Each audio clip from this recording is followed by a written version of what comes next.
Bu g'uljiliklar shu, yanchiqda bijmochen pulning tayini yo'q, ishtonni qirlab, qo'l atida adamlar deb qo'yashtiringlar. Biz maningdan faxrlimiz qaranglarmi? Resmiy faxrlimiz. Bu yanchiqda 10 tin pul yo'q, ishtonni qirlab yurishga ajoyib yuqori sapa, ajoyib yuqori psixik ishma deydi. Odatiy odamlar qila oladigan ish emasmi deydi. Bu g'uljiliklar yolg'iz po'chil emasmi biz? Biz go'yo bir san'atmiz. Ma g'uljining chaqchaqlarining kayfiyat ko'tarishi mayoq turib tursin, g'uljining ko'chalaridan tatib kayfiyat ko'tarib deydi. Ma ko'chalarga kirsanglar ajoyib ranglarga to'yilgan.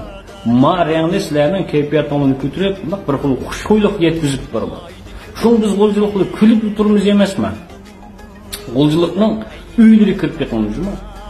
O'choq beshining pakiz bo'lishi bu aqlli qoida, aqlli savatma deydi. Bu uyizning yeydigan tamog'ini ishlab chiqardigan yerni pakiz tutanmagan odamning ko'nglining pakizlab ketishimi natayimmikin deyman. G'uljilikni u bir nisa hojatxonasiga qarab ketganlar. Shu meynechilik chiqadigan sisiq puraydigan yerni pakiz tutadigan ma ko'ngil ajoyib pakiz ko'ngil deyman. Ajoyib oppoq ko'ngil deyman. Shu g'uljilikda yurtvozlik deydigan hukm yo'q. Mayli qaysi yerdan bo'lsin, qaysi millatdan bo'lsin, qo'yniga Allohlaydi mahalla. Sizni bu yerda yurtvozlik qilmasangiz, sizni o'zingizning qirindishida ko'rib deyman.